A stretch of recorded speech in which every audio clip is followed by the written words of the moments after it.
Hey, everybody, welcome back to another episode of Vision Pros Live. I'm your host and coach, Fletcher Ellingson. So glad you're here. I'm so glad you're in this conversation. Today on the show, we're going to be meeting with John Abrams. And John is a speaker, he's an author, and he's committed to transforming businesses into a force for good. How he does that, we'll get to that in a moment. But first, welcome to the show, John. It's so nice to be here, Fletcher. Thanks for having me. Yeah, absolutely.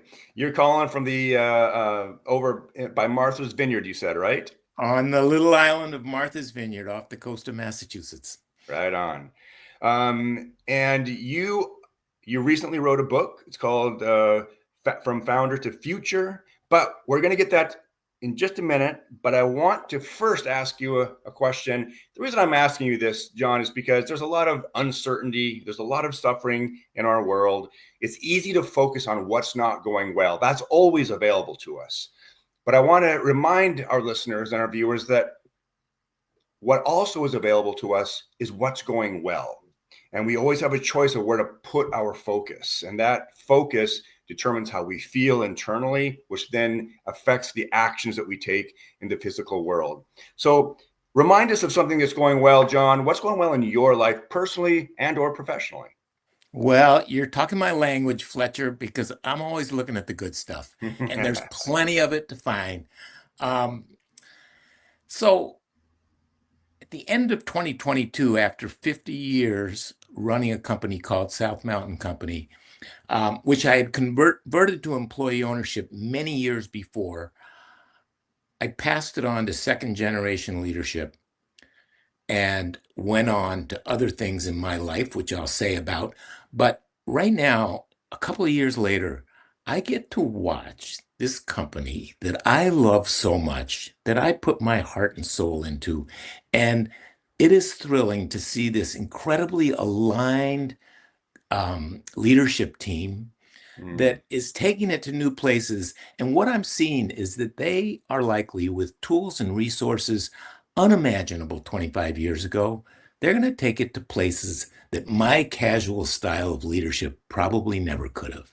So it's mm. fun to watch them do their stuff. Boy, that is neat.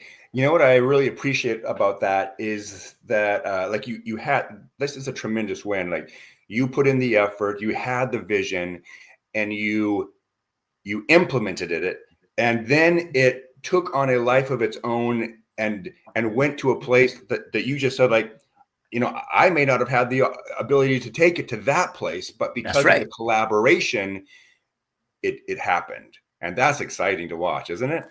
It's so exciting. And one of the things about it is that we had this very intentional 3-year period where we worked relentlessly to build the internal leadership capacity um, to replace me and take it to its next 50 years. And yeah, we never hired anybody from outside. It all came from inside. Yeah. So cool. Now there are going to be some people who are listening or watching this who are not really super familiar with that concept of employee owned businesses. Uh, Kind of inform us. What does that mean? So, well, I just wrote 250 pages to say what it means, but in a nutshell, um, I mean, right now, there are 3 million small businesses in the US with founders over 55. And something is going to, the silver tsunami is happening. Hmm. Something's going to happen to each of those businesses over the next 15 years. Trillions of dollars in wealth will change hands. And, there are many things. Some are handed down within families. Many, not finding a buyer, will close the doors, leaving gaps on Main Street, losing jobs.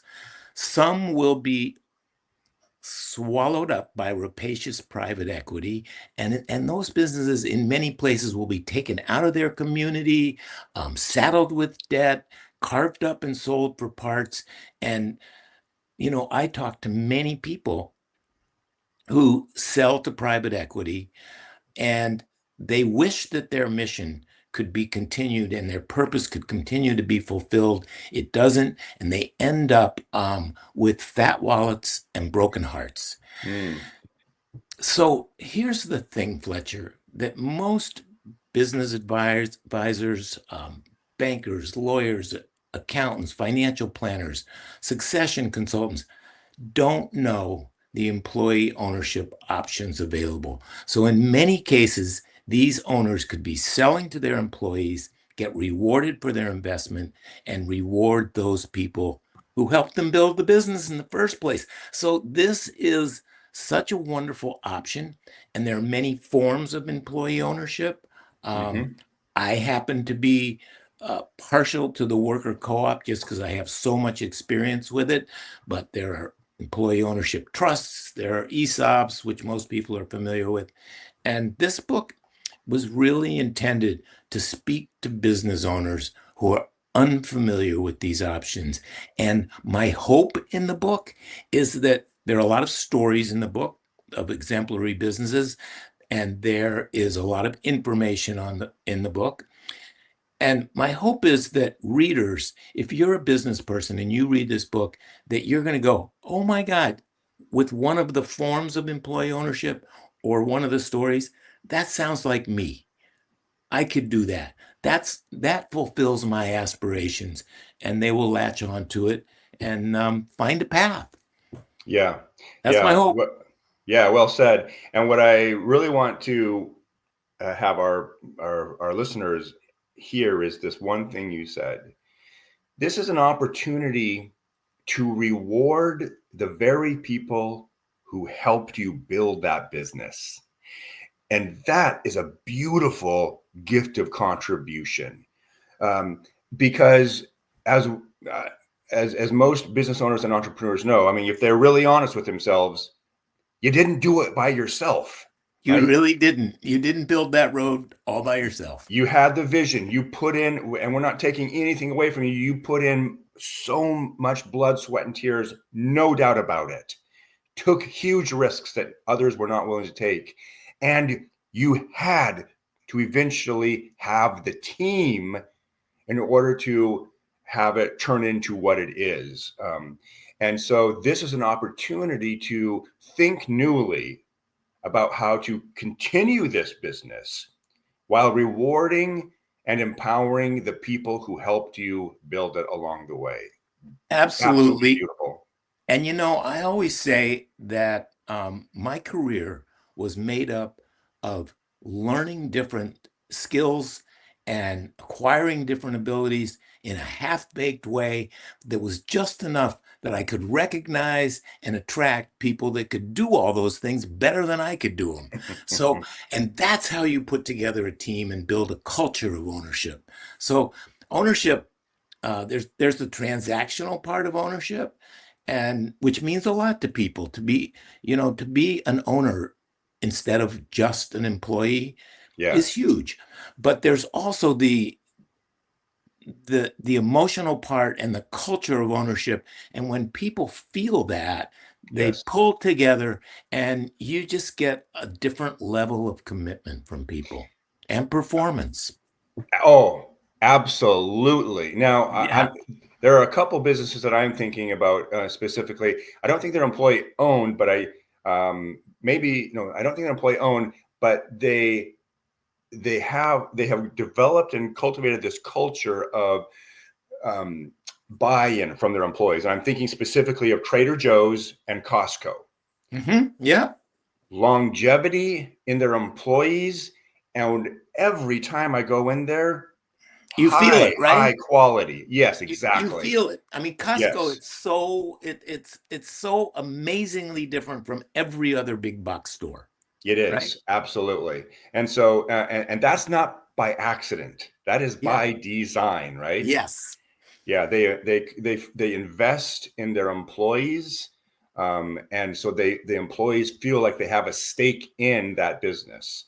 Now, And one that comes to mind that is employee owned, that I mhm. think if you've ever been to Ann Arbor, Michigan, and been to Zingerman's, I um, haven't. Zingerman's is started out as a little deli, and now it's the Zingerman's community of businesses with maybe 750 employees and $80 million a year in revenue.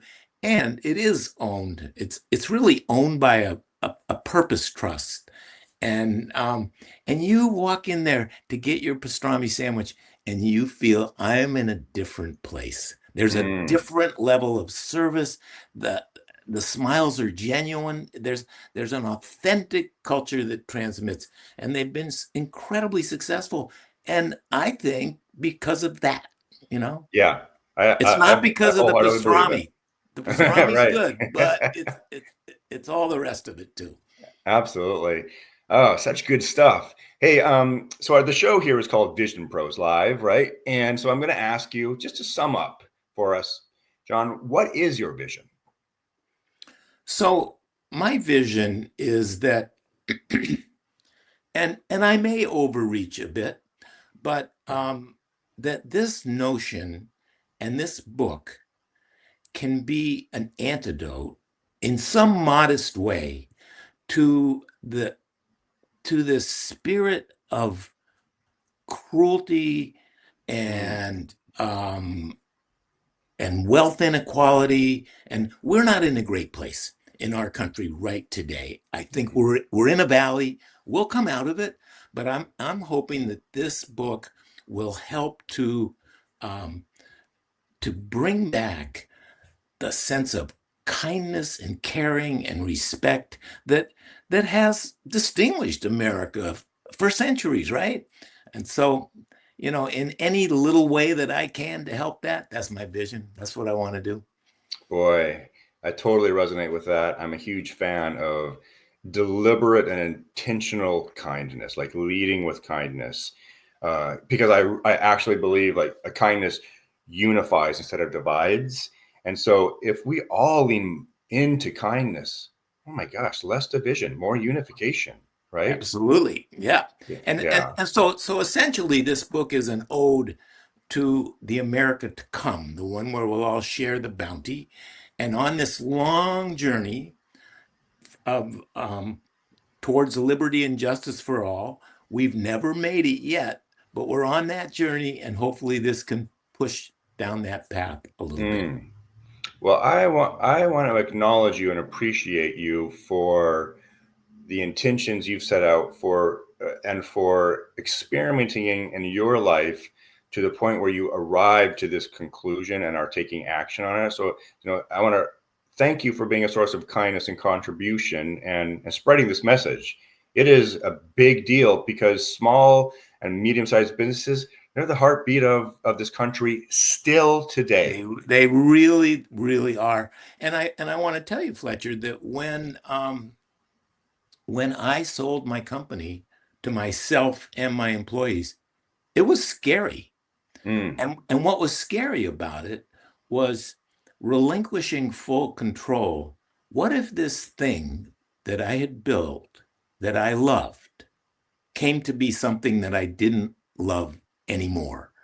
Um, and that was the fear. And that fear was proven to be, I mean, it felt kind of like tugging on the reins of a runaway horse. We had this idea, and then we were off and running, and it was an exciting path forward to the unknown, but it hmm turns out that my fears were completely unfounded. I came to love it more, and it just became even more of a source of joy in my life. Where I always had this thing about work, that work was work. I never was able to separate work from play.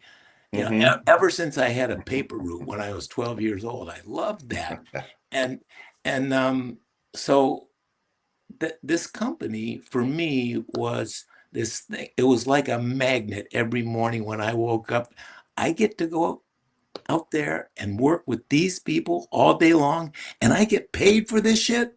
Oh my God. So that was, Right on.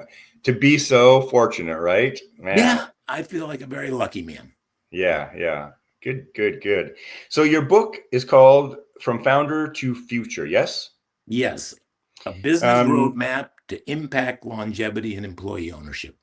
Great, great. If people are listening to this and maybe they've been thinking about this, maybe they're new to this concept, but they want to find out more how to get your book, or maybe even connect with you, or maybe there's an owner that's like, no, I need to have a conversation with this guy because I literally have been thinking about transitioning to this Mm-hmm. model, but don't know how Mm-hmm. because it's not real popular. How can we best connect with you? abramsangel.com, and that's ABRAMSANGELL.com. And I'm always happy to have a conversation with anybody. And I have, from the research for this book, and from many, many years of network building, I know a lot of people in this field, and I can't do the work, but I can refer people to others. Got it. Okay. Yeah. I love that too, right? When we can't do the work ourselves, we've got a resource of people where we can direct you. And Um, we need to know when it's enough. We can't do everything. yeah.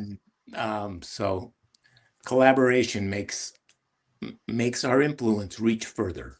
Yeah. Now you've got another team member that I see on the website, Kim. Yes. Now Yes. Kim is my life partner, Uh-huh. and she does different work. Sometimes we work together. She helps businesses become more efficient, and she does tax work, state planning. I do the ownership conversions. Got it. Okay. Great. Great. So you got a couple unique irons in the fire there between the We two of you. do. Right Yeah. on. John, so good to have you on the show today. Appreciate you taking the time with us. We'd love to have you back again, and I would love specifically to hear some stories where you have been involved with helping businesses transition, because I think it's important for people to hear like how that goes from a start to finish, so we can mentally conceptualize that and maybe empower people to take that action. Okay. Fletcher, I would love to tell those stories. That would be Cool. great. And I love what you're doing. I really appreciate it. Thank you for being here today. I'm really happy that you tuned in to Vision Pros Live. I'm looking forward to seeing your reactions as these episodes continue to move forward. This is going to get more and more fun. We'll have more and more engagement as well. We'll invite people to participate in the show. And thank you for giving us your time and attention. Have an excellent time building out your vision and becoming a Vision Pro yourself.